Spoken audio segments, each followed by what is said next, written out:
everybody. It's Rob Seaver, Executive Director with LeadsCouncil. I'm excited today to bring you today's webinar. This one's really special because it brings us back to who we are as a council. We are about regulatory and compliance, and today we're going to be doing a tale of two risks, TCPA and ad fraud. And I'm really excited today to bring you to two panelists that we have. We have ad fraud, Anura.io's CEO and co-founder, Rich Kahn. And on the flip side, I have the global ambassador, whatever his title is today. He's in charge of sales and marketing over at DNC.com, Ryan Thurman. Guys, thank you guys for joining me. I'm going to real quickly go over the housekeeping and give a few LeadsCouncil notes because I usually end up saying those at the very end, and I think people probably drop off before I get to it. So I want to start off today. First of all, in your GoToWebinar control panel, the panelists today have agreed to answer questions along the way. And in the control panel, there should be a questions button or a questions box. Please, if you have any questions, ask them. I will be reading them as we go, and I will be trying to answer those for you or ask the panelists those questions so that they can answer them. Also, for the council, if you didn't know, we have lowered our silver membership down from $2,000 a year to $500 a year, or just $42 a month. It's a no-brainer to join. You can head over to leadscouncil.org under the membership tab and sign up today. It's super easy, and there's no reason at all. I will say that with the 20% discount that you get to LeadsCons as you sign up for those, and Mike Ferree over at Lead Generation World has also offered us this month, for the month of June, any sign up that I get at any level gets 2 free passes to Lead Generation World in January. There is absolutely no reason not to sign up. So I want to bring it right back to something that I actually enjoy. I love this. This is something that is in my DNA. We talk about it every day, TCPA and ad fraud. I wore my special shirt. I scare because I care, because I really do care. And I'm going to kick this off at the very beginning with one of my favorite board members. He is a platinum member. He is a member of our board of directors, Rich Kahn, who started Anura.io and also eZanga, if you remember him from the day.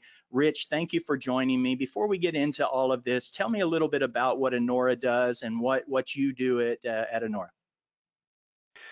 Well, Anura is really, at the end of the day, is designed to identify if the visitor that's interacting with your web asset is real or fake. And by fake, we're looking at bots, malware, and the more elusive human fraud. And by understanding that information, it can solve a myriad of problems for people in different areas, from TCPA compliance risks to campaign performance to all kinds of stuff. And essentially, what I do at here is I was the chief developer of the software 15 years ago when we first put the software together. I still help from time to time inside of our what we call our geek pad, the people that are working on the fraud and the hacking that goes on there. I don't get to write code anymore, but I do get to go in there and talk shop, which is nice. Help with the marketing side, help with the sales side, and try to grow the company like everybody else does in their business. That's cool. We're going to get deeper into that. Trust me, people. This is something where we're not just stopping at the intros. And I'm going to move this over to somebody that I've really grown to really like over the years. I've attended their conferences. I gotta admit, I steal from their content all the time. I take from it. They may know it, they may not know it, I don't know, but there's a lot of great stuff that they're doing in the space. Ryan Thurman over there at Contact Center Compliance, DNC.com. Help me understand what you guys do and what you do for the company. So we are a cloud-based compliance company specializing in all things contact center and lead gen. We focus mainly these days on TCPA and helping people eradicate litigators, dealing with caller ID fraud, checking for caller ID reputation scores, helping people figure out what kind of leads they're getting, whether they're real, not real, in terms of the validity of phone numbers, making sure they don't have reassigned phone numbers in there, and also making sure that they can, most importantly, get their calls through or their texts through with all the scam likely and the call blocking issues that are coming around. So that I don't mute. I will tell you that this is something that I can't wait to dig into because we talk TCPA every single day. So I can't wait to get back to that conversation. I'm going to kick it right back to the very beginning. We talked about this about a week ago when we did the practice run for this. And one of the things that caught me was that when I asked Rich, I said, help me understand ad fraud. Help me understand why it impacts lead gen, why it's so important to lead generators. What can we do? Those types of things we talked about last week. But the one thing that struck me was he said, look, we start at the top of the funnel and we're present all the way through, but it starts here. Rich, help me understand, when you told me that, what does that mean and why is it so important for lead generators? Well, you got to understand, a lead starts when a visitor lands on a landing page, right? And there's many different layers as he goes down what I call the funnel before he becomes a validated lead ready to be sold or ready to be called. So at the very beginning is kind of where we start our process. We start our process at the beginning to identify, is this person that we're about to take down this funnel real? And that's the first and foremost. And from our standpoint, it's binary. It's either a real person or it's not. And just like in real life, either there's a real person behind that click or it's not. So for us to identify there, because before you take them down the funnel, and what I mean by that funnel is the stages that lead goes through before it becomes a validated lead. So you're going to check to make sure that the phone number is legitimate. It matches the name, it matches the email address, all that stuff matches. You want to make sure they're not a serial litigator. You want to check stuff through a company like DNC. There's all these different checks and balances before someone can turn around and say, I have a valid lead. Now I can sell it or I can call it whatever I'm going to do with it. So at that very top of the funnel, it's important to identify if it's real or not. Because I'll give you an example. Let's say you start off with a person who is a fraudulent human fraud farm.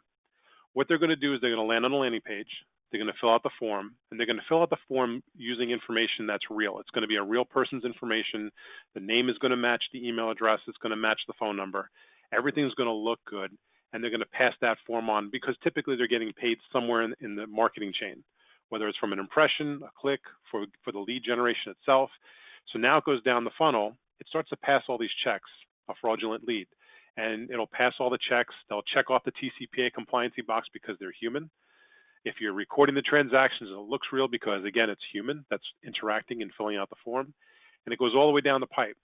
By the time it gets to the bottom, someone thinks, I've got a good lead. It passed all my checks. Then you pick up and call the person. The person on the other end of the phone says, I never filled out the form.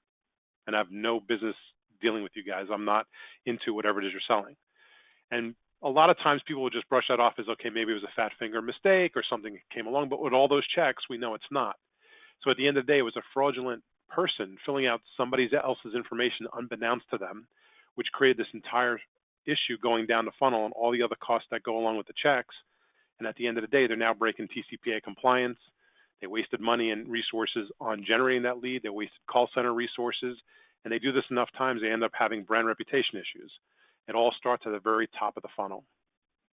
You know, I was talking to, I think it was Matt Tillman at Rate Marketplace, and I was trying to understand, you know, what the difference is, and maybe it was somebody else, but I talk to people all the time about this. When you say ad fraud, when I said that to other people, they immediately said, well, that's not like form fill. That's not, and yet, when I read everything that you have or I listen to what you say, you always consistently continue to say ad fraud. Is a fraudulent form fill and submission, is that in your book still ad fraud? It's a confusing market. So think of it this way. Where does that lead come from? It comes from advertising somewhere. You're advertising, whether it's an affiliate, programmatic, display, search, social, someplace along the line, even organic. You paid to generate or did something to generate that lead through advertising. So we consider that advertising fraud, but it can be considered lead fraud. It could be considered e-commerce fraud. There's a lot of other frauds that come into place. And you can't use the word fraud because there's things like identity theft and marriage fraud. And, you know, I know this because I advertise on the keyword fraud, and the phone was ringing off the hook with people having problems with their marriages and people having problems with everything under the sun fraud related, but it wasn't anything to do with what we do. So fraud, ad fraud is probably the best single term to use for the space, but it's not the only term. So it could be used a lot of other ways. But again, all those leads start from something, and it starts from advertising. So that's kind of why we relate it to advertising fraud. I was just hopeful that when you said about marriage fraud, it wasn't about that. I love her dearly, so in general, I didn't know where you were going to take that. Ryan, No. It's good to know. Ryan, listen, I want to move now things back to the form fill. I want to talk about, okay, those opt-ins and when we start making phone calls and they get into where Rich has already touched a little bit how that fraudulent form fill could create a TCPA issue. And we're going to get back to that with Rich.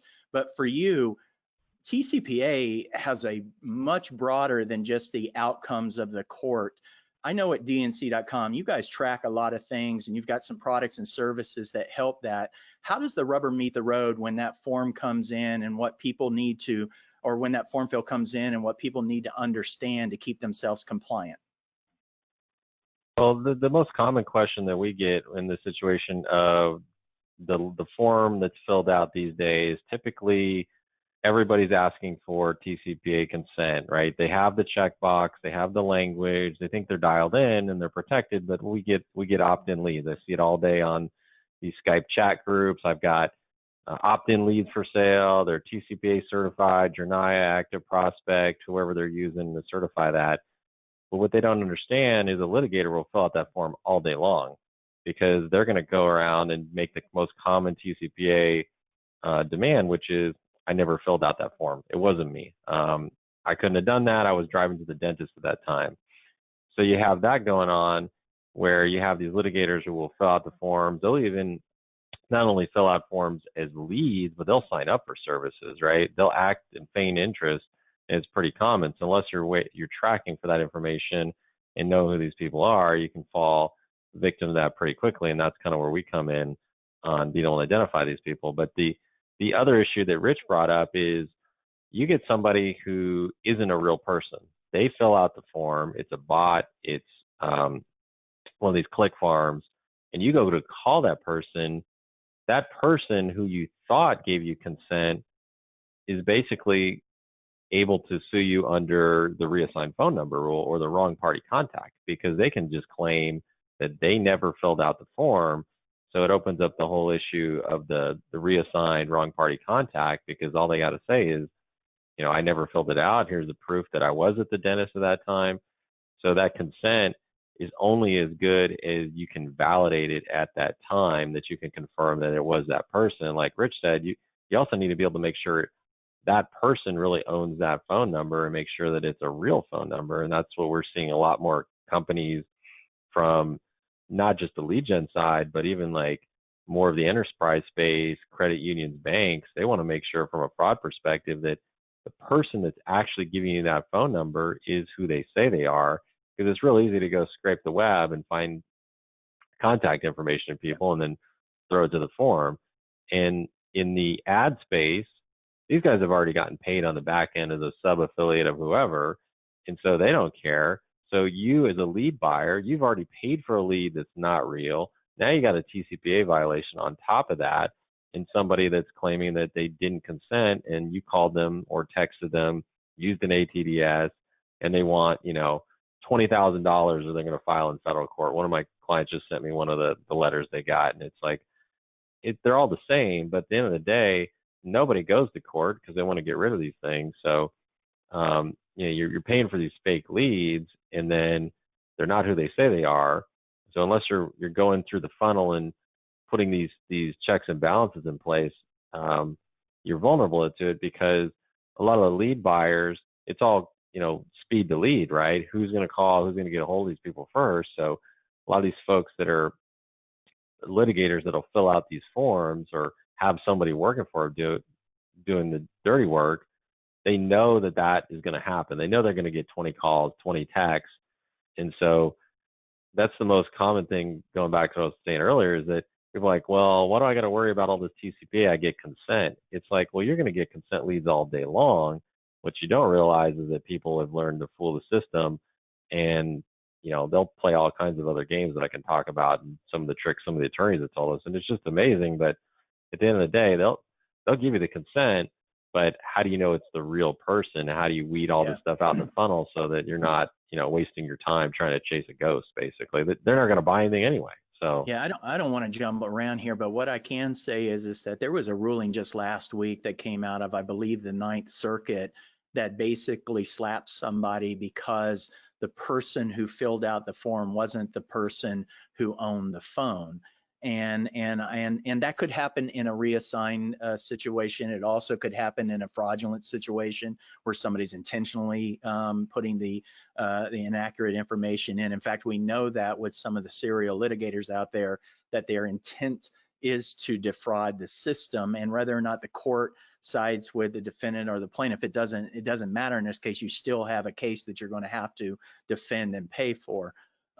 Tell me this, at dnc.com, do you guys have a product for this reassigned number, or do you know what somebody could do because I do know this, they could have the disclosure on the page, which is correct and written by the best attorneys in the world, court approved. They could have third-party lead verification, i.e. active prospect, Jornaya, trusted form lead ID. We've checked all the boxes, right? And yet we could fail TCPA because of that last thing that you just talked about. Is that correct? And therefore, what could we do as a person in the space? yeah, absolutely. We provide not only a reassign scrub, but the ability to do a combination between, is this person who they say they are?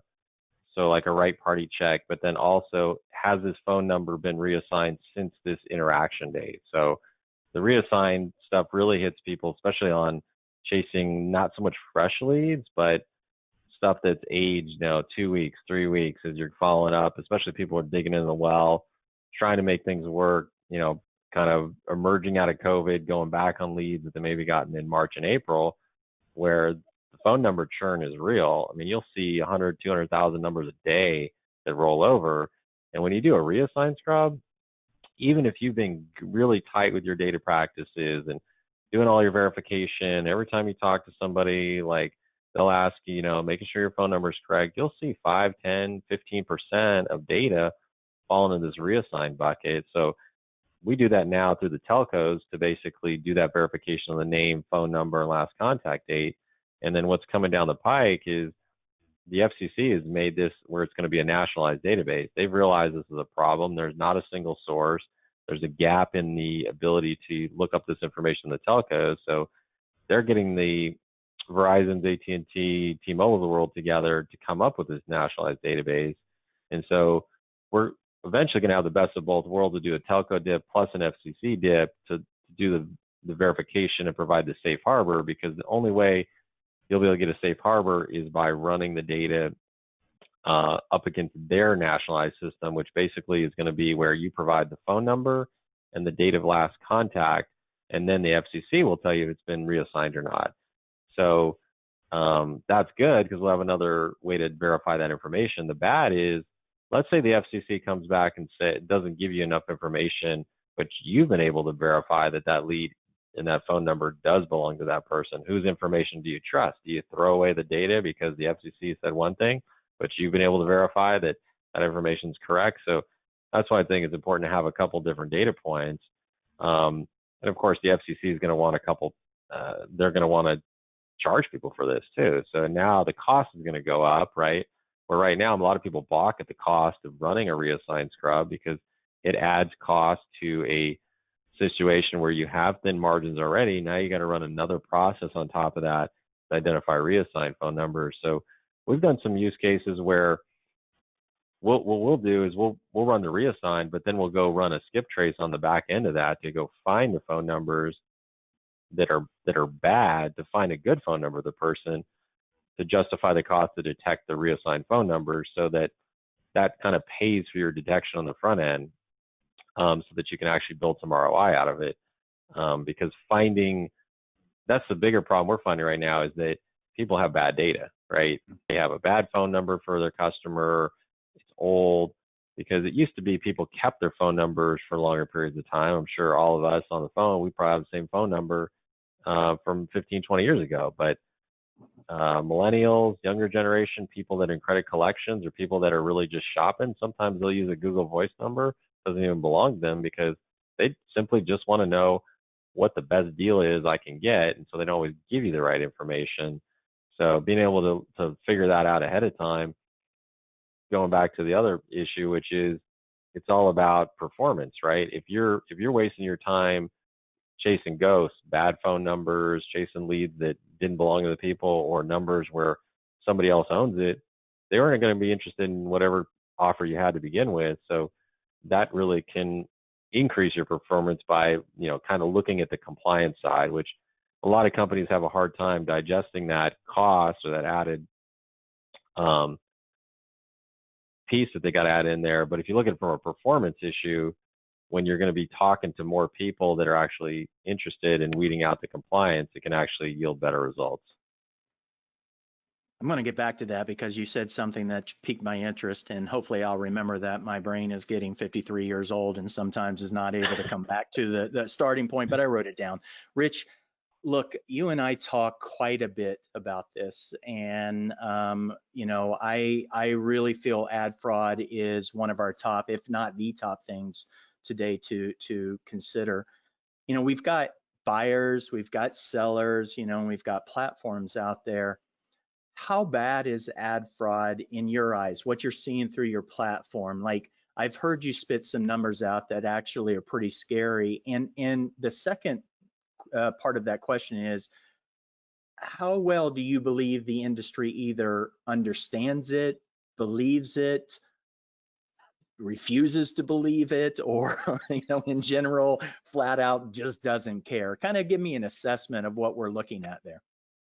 All right. So again, top of the funnel, brand new clients that we bring on average, we're finding around 25% of the visitors that are coming through are fraudulent. So with us, the way we sell our product is always based on an ROI factor, right? Because again, everyone's always worried about, everybody's trying to take a slice of the pie, and the raised within margins already. So every time you add a new check or a new solution or a new filter, there's a process that has to happen, and there's a cost behind it. So when you look at it, 25% of the stuff coming in on average, and again, it all depends on where you're getting stuff. Like I said, if you're buying on the tier one side of things, tier one search and social, you're going to be on the lower end of that. If you're on affiliates and programmatic display, you're going to be on the higher end of that. So somewhere, basically, like I said, we are average 25% coming in. So imagine if you were able to save 25% of your traffic acquisition costs, how that helps grow a company. And one thing, just talking about that, when you eliminate the fraud going down to a client, so they're not getting those people who said, I didn't fill out this form because it was a fraudulent lead that came through that we were able to stop, their ROI goes up. And when the ROI goes up, the client demand goes up. When client demand goes up, your company grows as a whole. So you're looking at 25% fraud from right at that standpoint.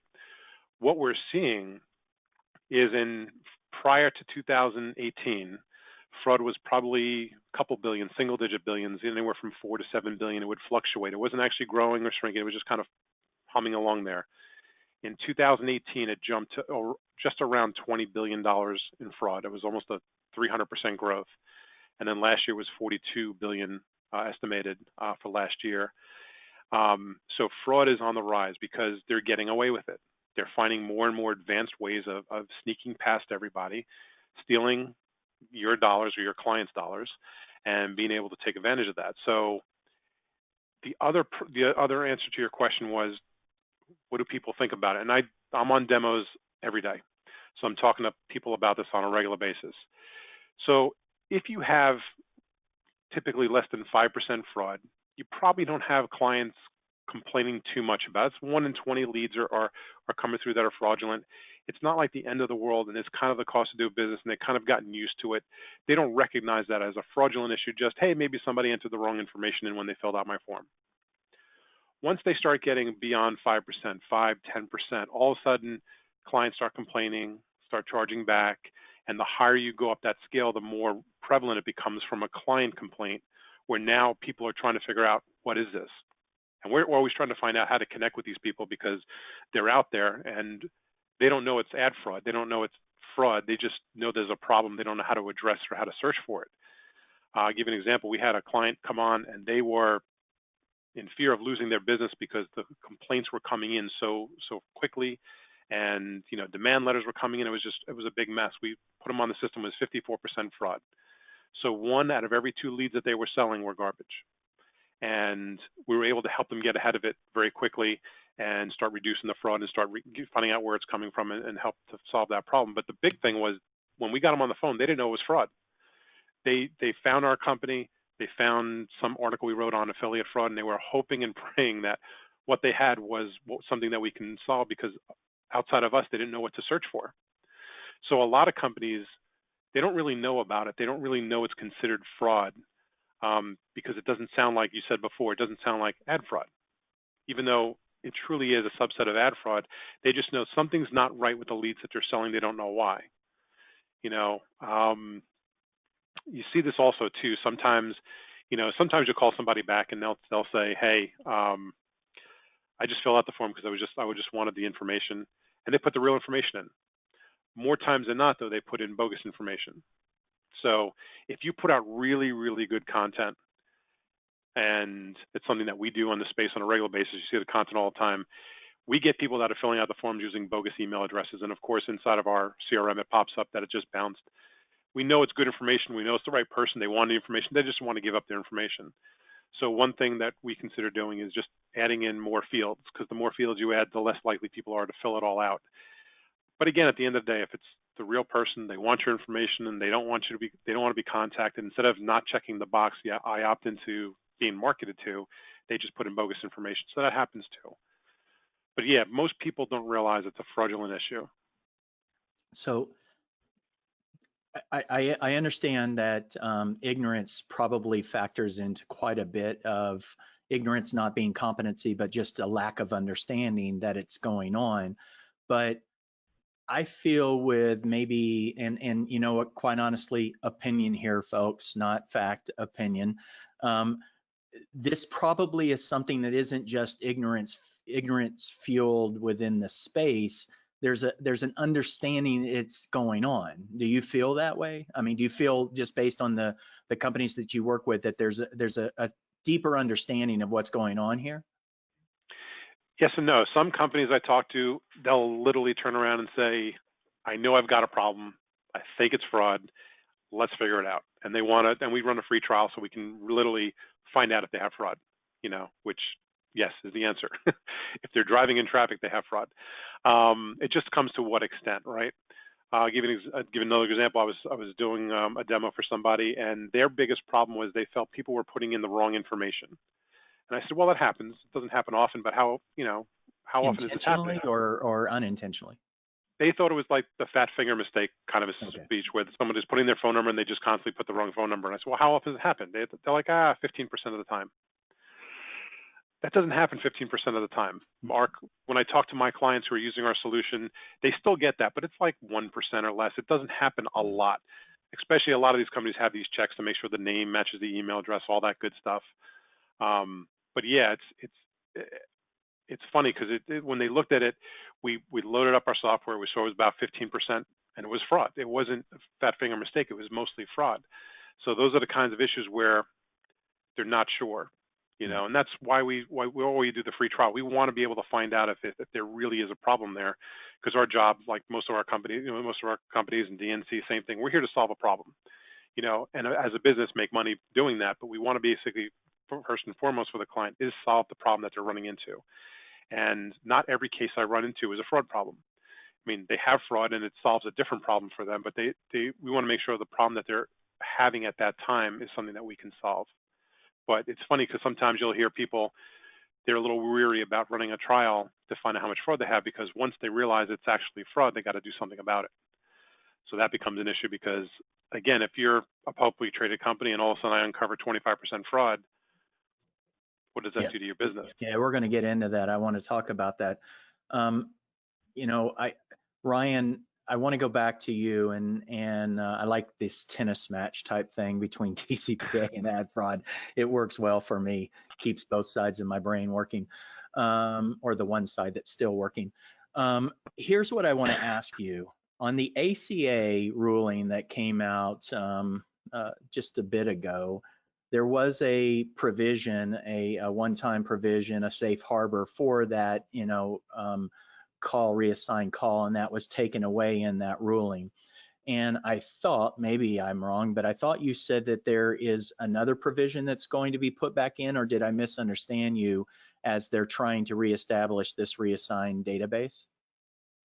Yeah, they took away the one call get out of jail free card because it was just too arbitrary and hard to define whether it was a call or a call attempt and so right now there is no safe harbor for reassigned phone numbers. You make one call to somebody who you had prior consent, they signed all your T's and C's, they signed all your language your attorney signed off on, and that number got reassigned and you didn't do anything about it. They can come after you. You can't claim any kind of safe harbor. And that's really the bigger problem with TCPA is there's very limited safe harbor. And so the new safe harbor basically that they're proposing is we're going to nationalize the database. In order to get safe harbor for reassigned phone numbers, you have to take your data and send it into us or send it into a service provider like us who will eventually hopefully have access to that. But what's interesting about it is they're saying you have to take your phone number and your date of last contact, and we'll tell you if it's reassigned or not. So the problem I've run into is a lot of companies, their source of truth for what that last contact date is, they're not comfortable with it because they weren't really worried about tracking it so much. So either they don't have it or they don't trust it. And so unless you start capturing that information and making sure that you can know when that pivot point is, you're not going to be able to go run your data and get that safe harbor because you won't know what that date is. Just talked to a credit union the other day and they're like, well, we want to do all the reassigned stuff because for us right now, the date is optional to run a reassigned scrub. You don't have to have it, but it's better because it gives you back these mismatch information where we can say, hey, look, the name doesn't match because friends and family plan, business owned cell phone, but we haven't seen any reassigned activity. So okay to call, but still maybe a little bit of risk there. So if you're not capturing that information like these folks weren't, you can't get that extra category, which with the new reassigned database, it's coming. I mean, at some point, the carriers will finally stop fighting about it in the sandbox and we'll have a solution we can tap into. You're not going to be able to get this. You're not going to be able to get the safe harbor. So that's really especially if you listen to a lot of the TCPA attorneys that are out there, they'll tell you like, you better start making sure that you're capturing, storing, and knowing that last contact was validated, which is again, why as a consumer on our side, as you know, normal human beings, you're seeing a lot of these companies, hey, is this your phone number? You know, when you go talk to your healthcare plan, they're always asking you, you know, is this your current information? Because they're all trying to think ahead that, you know, we need to be able to use that going forward. So TCPA in general, yeah, the safe harbor really only exists for very limited circumstances, and that argument of, hey, we did everything right, we, you know, had all our ducks in a row, it only works in certain circumstances. And that's really why you see all these professional plaintiffs preying on people and going after them, because there's not a lot of ways you can just claim safe harbor and walk away from it. I have a question that came in from Robin Stone, and it says, could providing phone numbers and last contact date give regulatory groups ability to use this information to bring enforcement actions against the company giving the information for clearance? So basically, is this a bait, you know, kind of an attack type tactic on the regulatory side? Yeah, it could be. You've seen this on the side where companies are very interested with the problem with caller ID and call blocking and call labeling, where once you've determined that you have a problem, either by using us or another way to verify that you're getting scam likely on your phones or getting your calls blocked, the next step is resolution. How do I get these phone numbers delisted that I own so I can get my calls through and get hold of my leads? Well, what happens is you have to provide all your campaign information in order to kind of get your numbers whitelisted. You have to tell the carriers all about your campaign information, type of calls, cadence of calls, frequency. So all that information now you've released. Now you may have not even done anything wrong, but now you've released that information. So I could see the same thing with reassigned phone numbers. Now you're telling the FCC, hey, I made these calls, and now they've got information on that. And what we've seen at our company, or at least in looking at what's out there in the regulatory field, is it used to be, with TCPA, it was really the private party issue. Well, now the FCC is coming out with a lot more. They were pretty silent for a long time, but now they've got more ammo to come after people because guess what? They increased the fines. Now you're looking at almost 44 grand a pop for a DNC or a TCPA violation if the FTC or an FCC comes after you. So I would imagine that would be a concern because now you have to provide that information. So, yeah. But again, if you don't do it, you don't get the safe harbor. So you're kind of like, we had heard that database was going to be ready last year. And do you have any indication on what we're looking at time-wise, or are we still further away than we are closer? I heard maybe sometime later this year, but it's kind of like shaken and stir, which is the call authentication standard. Yeah, we're going to get into that it's for really, sure. Yeah. Yeah, it's really tough to tell. And I was looking before we got on the webinar to see when it's going to come out. I mean, they're still trying to get the whole process in place with the reassigned phone number database. They have to get an administrator in place. So a lot of people are speculating that the current numbering plan administrator is going to take that on. So they have to put those rules in place.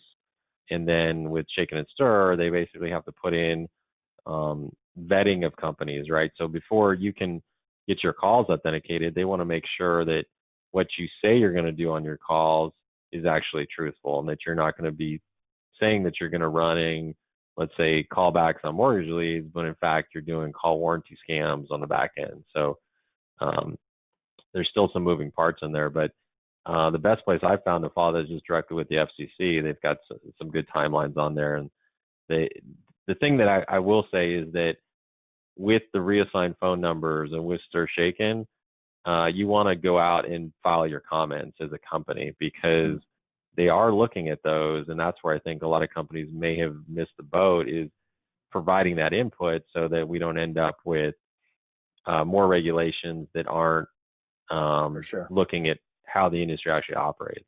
Yeah.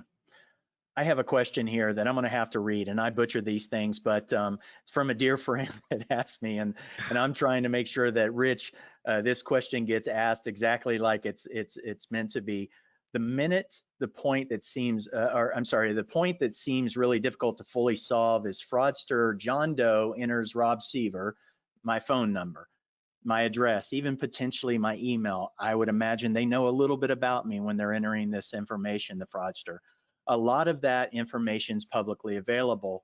Then they call me and I'm the owner of the phone number, but I didn't enter it. Fraudster John Doe entered it. Is there, what's going on there, and what can we do about it? And is that something that can be identified or tracked? I'm just trying to understand, is it by IP address? What could we do here? Okay, so what's happening, and that's exactly the type of fraud we see, is that you have a fraud farm from somewhere overseas, typically, that is taking real information that they're getting online and filling it out a form in order to get paid somewhere along the line, right? They're either getting paid on the impression, the click, they're getting paid on maybe filling out the form. So ultimately, at the end of the day, they are getting paid one way or another.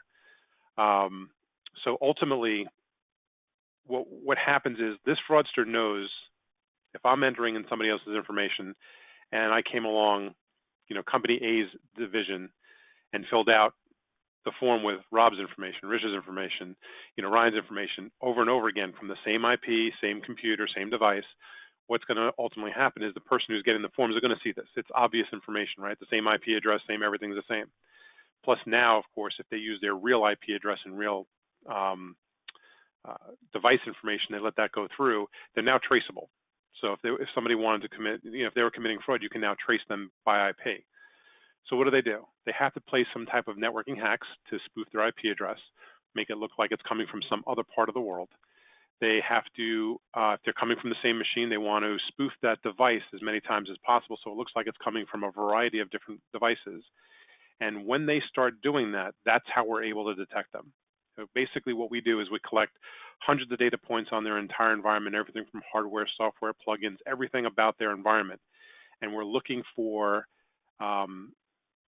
spoofing, or we're looking for alterations or anomalies through that data chain. And if we can identify that, we can positively identify that as John Doe that, filled the form out using somebody else's information. That's how we understand that it's not the same. It's not the same person. Because let's face it, Rob's going to fill out the form. He's going to fill it from his laptop. He's not going to, hack the internet and spoof his IP address and do all this weirdness. He's going to physically sit down. He might jump on a VPN, which is fine. He might do a couple different things, but he's not doing the extent of what these fraudsters are doing to hide themselves and make it look like it's somebody they're not. And based on all that information, we can definitely tell them if they're real or not. Doing it manually, like I said, if you can't do it just by IP address, especially in this day and age, there's a lot of residential IPs. There's services out there that will rent you residential IP addresses, so you can bounce off of somebody's modem, typically a cable modem, and make it look like it's coming from Rob's house.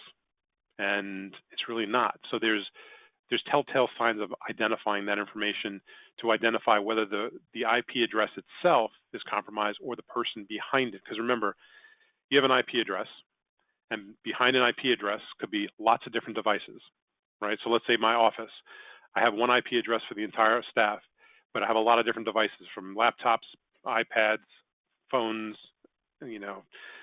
Alexas. All those things have their own IP address behind the main IP address. So a lot of different devices. And then behind each device could be multiple users. So for example, let's say you have a general computer for staff. When they walk in, they can just sign up. You don't know who's using it, but there could be a lot of different users logging into that machine with different user IDs and using that machine. Well, malware or botnets that run off that machine, maybe it's a compromised machine, are an individual user. So what we try to do is identify the user that's using that's in that connection stream at that time that they're filling out that form. So is it a malware that's taking advantage of a computer as a user? So again, that IP address may be bad at that particular point in time for the malware, but then Rob sits down at his computer, starts using the computer. He's a real user. We want to let that lead form get filled out because he's a real user. So it's not a simple thing as just an IP address. There are certain IP addresses out in the marketplace that are physically 100% doing nothing but fraud. It's a small list, the small list of a couple 100,000, I should say, small list. But there are a lot more fraud that takes place over compromised IPs, data centers, all kinds of interesting things that are harder to track just by the IP address alone. Ryan, there was a question that came in. Is there a limit to the number of times? And I would suspect that the question, because it didn't ask, but I would suspect it's under TCPA. Is there a limit that a lead gen company or a call center under TCPA can call that lead? Number of times? It really isn't. Yeah, I mean, I'm not an attorney, so I can't really quote case law, but as far as I know, there's not really a limit. There's kind of best practices, right? Like I'm sure LeadsCouncil kind of has some best practices. There are limits when it comes to credit and collections calls under FDCPA, under those kind of rules. But usually, I mean, I've been asked this before, it's usually within reason, right? The more times you call somebody and hammer them, the more likely that you may cause them to want to take action, right? If they're not happy with your offer, or if they, a lot of times, it's that first couple of companies they talk to, they solve their problem, and then everybody else after that now is just going to pile on. So they may want to aggravate them. Years ago, I heard a serial litigator speak in front, I think it was at a PACE conference. Sergey Lemberg, he's the one that invented the app that has made like $30 million. And somebody asked him, what drives you to want to take a case? And he actually had some insightful information, despite wearing a football helmet because people wanted to throw things at him. But basically said that, it was common things that irritate consumers: calling too early, calling too late, calling outside of the calling times, repetitive calling. And so if you look at like things of that nature, or things that, a lot of people are using more, I wouldn't say emerging or cutting edge because they've been around a little while, but there's things that people don't understand as consumers, like ringless voicemail or avatars, right? So as soon as you bring those into the mix, where you're not delivering a good customer experience, that can drive people to go, hey, you know what, this company here is aggravating me. And it's not just the apps and things where people can file things on their own. There's companies that advertise, like you look at like Morgan & Morgan down in Florida, for the people is their motto. Well, if you go around and if you ever spend any time in Florida, chances are you've seen their billboards or seen their TV ads, which they advertise, hey, getting unwanted calls or texts, owe money that somebody's harassing you. You want to collect $1,500? Call us. We'll help you recover that. So I think, you got to be mindful of that, when you're looking at how many times do you call a lead. I think you really got to limit some of that. And, if they're not answering your call, it could be the other issue, which is plaguing a bunch of the lead calls, which is the scam likely call blocking issue, where it's simply because your caller ID number has basically been tagged by the carriers, wrongly or rightly, as a telemarketer where they're trying to limit robocalls. There's a good chance they're not answering your call because they're seeing scam likely or fraud. And as soon as the consumer sees that, typically they won't answer it. On the call blocking side, you won't even see that happen. So that's really the bigger issue that could. You guys have a product though that can score a number. Is that correct? Yeah, we've been able to get access to the analytic companies that are feeding this data into the carriers. So we have the ability to basically score call ID numbers on a high, medium, low basis, so that when your numbers are starting a campaign, you can make sure that they're not running hot. But more importantly, as your lead gen campaign starts to get momentum, we can tell you when those numbers go medium or hot, so you can figure out how to address the issue, either from a behavioral standpoint of reaching out or from the standpoint of having other phone numbers that you can use to replace them. Because what I'm hearing on the lead gen side is that a customer will say, look, I've got this campaign, I've got brand new numbers, I've only made limited phone calls, and I'm already getting flagged on the second or third phone call. And it really boils down to the fact that there's analytics, the analytics firms that are powering the stuff with the carriers are using real simplistic information that basically looks at irregular traffic, abnormal traffic. And if you look at lead gen, it's not always consistent. It's based on when the lead comes in. So they say, oh, okay, this year, this phone number is hardly used. All of a sudden, it's got a spike in traffic. Must be a robocall. Let's label this one. And then you get consumers that are using these call screening apps like Mr. Number, No More Robo, RoboKiller, et cetera. They get the calls. It gets past the call screening, and they have the ability to crowdsource the data and flag it on their end. So it's a combination of both of those things that are driving that score up. So if you aren't monitoring it, you're not checking the health scores, there's a good chance that you're going to run into the problem where you're going to get 20, 30% of your records or more. And in the case of blocked records, you're basically making a call that's never even going through. So I wanted to just I'm Rich, I've got a question teed up for you, but I want to just make sure that when these questions are being answered, especially how Ryan has answered these, a lot of the answers don't just fall under the TCPA. They may fall under TSR. They may fall under very specific state guidelines for the time. We have a lot of COVID-related telemarketing laws that are out there. And so it's important, one, to be hooked up with somebody that can give you the most up-to-date information, i.e. the council. I mean, you can always look at our Twitter feed and any of the other types of things that we're putting out, these webinars, and get that information. But also on dnc.com, they have an incredible monthly update on what's going on out there as it relates to seasonal and monthly telemarketing restrictions that might have to do with anything. It's very strange from state to state. So I just want to make sure that a lot of times when we're talking about things, it doesn't necessarily have to be TCPA that govern your call center or your outbound or inbound marketing efforts as it relates to calls. Rich, I want to get into something that's a little touchy. We touched on it a little bit earlier, but you said, okay, if there's a company that has either known fraud or has fraud that they don't know about, right? And it's difficult. So if you're selling a bunch of leads and somebody's buying a bunch of those leads, and some guy from some company called Anura, that means frogs or something, comes along and says, hey, look, I think you got fraud. I think you're going to find that there's fraud in there, and it could be as high as 20%. If I'm selling people and they're measuring me on the performance of the leads that I'm selling, and you're just telling me that you're going to introduce something that's going to cut 20% of that volume out, dude, do I really want to talk to you or deal with you? What do you got for me if I'm in that case, man? If I'm sitting in that seat, what do you tell me?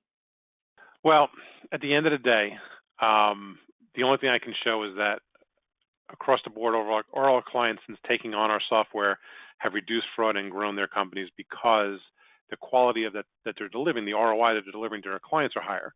Because like I said, if you eliminate fraud, you increase ROI on the campaigns, clients increase their demand, you grow as a company. And we've seen this time and time again with every one of our clients. However, you every once in a while get that where, especially some of the bigger companies, the publicly traded companies, are you going to knock out 20, 25% of my fraud immediately? Not like, possible. no. Right. What we're going to do is we're going to identify where the fraud's coming from. And we come up with a game plan for them because, let's say, at the end of the day, they're here with the fraud. They want to get down. They want to get the fraud out of there without killing their company in the process. So the process is very simple. Let's identify the egregious places of where frauds come, start eliminating those little by little, and at the same token, let's focus on where the good stuff is coming from and start incentivizing or getting more traffic from those sources. I had an example of a publicly traded company that had 24% fraud. Same thing. You're going to kill my company. I said, no, this is how we're going to do it. We came up with a 3-month game plan to cut it in half. So we're going to go from 24% down to about 12% fraud in the next 3 months. And we're going to work with you to make sure you understand what's going on and who you got to deal with. And what we did was we were able to increase our overall traffic volume by 5%, reduce fraud to under 11% inside of 5 weeks. Then we said, okay, we hit the goal. Let's do it again. Let's cut it in half again. And you keep doing that until you get to a point where you're like, you know what? I got 3% fraud. I can flip the switch and not worry about it anymore. Then they go real time. They block the 3% that's left, and they just keep focusing on driving in more traffic like they would normally. And that's how, and what's happening is that all on that process, in fact, with this particular company, they had a client that popped up and said, once they broke it in half, they got half the traffic. They go, whatever you're doing is working great. Our ROI is through the roof. We want more traffic. And that locks in and solidifies the concept with the client when they actually see the result happen. So it's part of the game. It's understanding, like, when you start getting clients complaining, then it's an easy conversation because I'm getting the phone call and we do the check. I know I'm going to see 20, 25, 30% fraud or more. And it's a very easy process. It's the clients that have 5 to 10% fraud, even less than 5% fraud.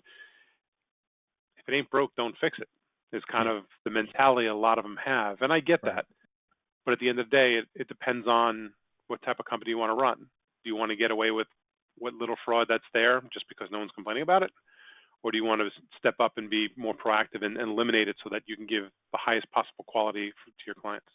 Yeah, I remember we were on the stage with Eric Troutman and TCPA attorney, defense attorney with TCPAworld.com. And we asked him, like, what is the biggest threat to the industry? And obviously I would expect a TCPA answer come back. I think, Rich, you were in that audience in Orlando when I asked the question.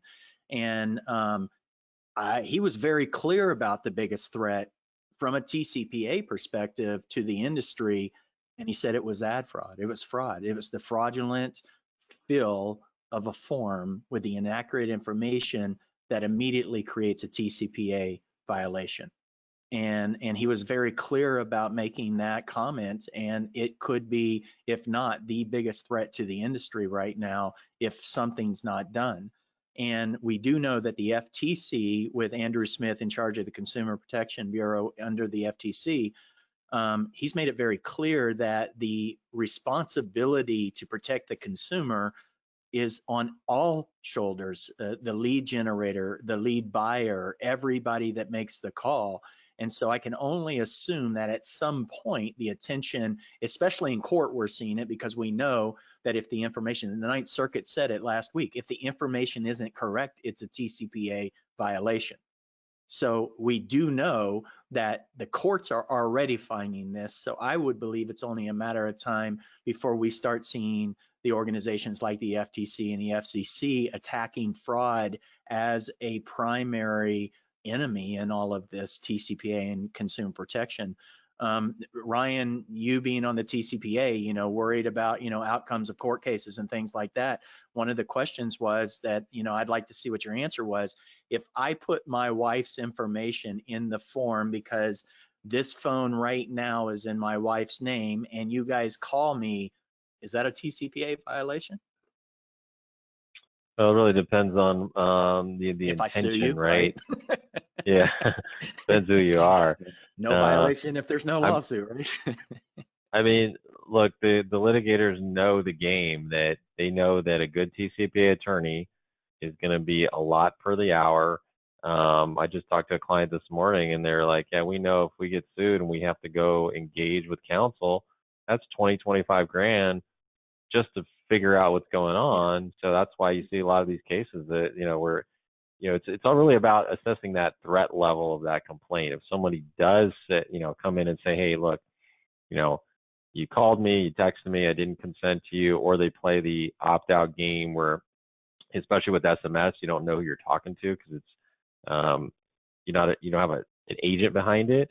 They'll, put in a stop request with an S with a special character, and they'll truncate it on the filing, and then they'll say, look, we opted out. You guys kept texting us. Going down that path to assess the threat level is really important. So we have, for a lot of our enterprise clients, developed a way where they can go search these litigators not only by phone number, but also by name. And they can look at the dockets and find out, like, are we dealing with an Andrew Perong or Melody Stoops or Bonte Reuter or Terry Fabricant, who we would classify him as a tier one. Absolutely, you want to engage counsel at that point because they've done it before and they show up in the lead gen channel for a reason. But if you've got somebody who they just went in over to robocalls.cash, they just downloaded a form kit, and maybe this is their first rodeo, you might be able to get away with pushing back on those and kind of handling them yourselves. But kind of looking at what level of complaint you have, how serious it is, but also using that kind of canary in the coal mine effect that you might have a bigger problem upstream with your lead providers of someone who's, they've given you the standard MO of, well, we got consent on all these and they're all certified. That may not be true, and they may be, farming these leads out without getting that one-to-one consent, because that's the other bigger problem in lead gen. Just because somebody went on and looking for an educational opportunity doesn't mean you can sell it to every for-profit school in America. It's got to be very linear, and it's all based on customer expectation. If they weren't expecting the call, the law is kind of on their side. And with the liability issue out there, they can sue your company, they can sue you personally, they can sue principals of companies. So there's a lot of risk out there that, and they aim to shake things up because at the end of the day, they're looking for a payoff. So what I'm hearing, and we've only got a couple of minutes, and I want to make sure that I get some contact information. But what I'm hearing, and knew to be true, this world is filled with a bunch of risk. It's best to try to mitigate that risk with partners who can help mitigate that risk. It starts with getting an attorney to help write those disclosures and look at the things that you're advertising, and you're not deceptive, you're not deceiving the consumer. It flows down to making sure that you have third-party lead verification, i.e., once again, Jornaya or Active Prospect in the mix. That's going to help when you're ultimately sued, when you're making calls in an area of TCPA compliance. We have at the top of the funnel, at the form fill, we have all of those things in place and still have risk as it relates to ad fraud and fraudulent activity at the form level. And so we have Anura there to help us out, and then ultimately to help identify known litigators and look at scoring our phone numbers for scam likely, and all of the other tools that are going to help mitigate that risk. They're represented here today. So guys, look, I can't thank you guys enough for sitting here and sharing your hour with our audience. We're going to get this thing recorded or published here soon, probably tomorrow, so that everybody can look at it again. Rich, how can we get a hold of you? You can get us at anura.io, rich@anura.io, or 888-337-0641. By the way, Beth said, happy wife, happy life. Put that into my question. So when you're doing marriage fraud, just remember that, Rich Kahn. We've been together 32 years, so I guess I'm doing a good job. Awesome. I love that. Ryan, look, how can they get a hold of you guys over at dnc.com? You can reach out to me directly, ryan@dnc.com, or my phone number is 707-480-5920. Like I said, Rob, we've got a lot of good guides on there for people that are trying to figure out what part of the TCPA applies to them. How do I get good consent? We've also got the ability in-house to do consulting around TCPA. So if you want us to review your language that's on your sites, make sure that you're getting the proper consent that'll hold up in court, or make sure that you're getting that third-party dialer review, reviewing your vendors, all that other fun stuff. We can also help outside of that. But I think to your point, it's all about having good technology stacks that are out there, right? So a lot of my clients, they start with Anura. They make sure that the fraud's getting weeded out. They kick that over to us. We take care of the litigators, the right party to reassign, and then they'll check their caller IDs. Let's make sure that those phone numbers are good, because it's all about trying to maximize your performance. You only have a limited window to get a hold of these leads, and so the more you can do on the front end, because at the end of the day, if you paid for bad leads, you can have already paid for a lead that caused you a TCPA problem. So it's really I think helpful to kind of look at some of the technologies out there. And that's kind of what I've enjoyed about being part of the LeadsCouncil and doing these events. And now we're all kind of doing them virtually, but hopefully we'll be back at some point doing summits and doing LeadsCouncil events. But no, this has been a great conversation. Awesome. Well, guys, thank you very much. And everybody that attended and showed up today, thank you very much. Head on over to leadscouncil.org. We have an events hub page. We also have a jobs hub page, which lists some of the open jobs in the industry. That events hub page is where you're going to be able to find the recording of this in a day or two. I will send it out also in our weekly newsletters that we do. I certainly appreciate this time, and we'll see you next Thursday, 3 p.m. Eastern. Thank you very much. Thanks, Rob. Thank you.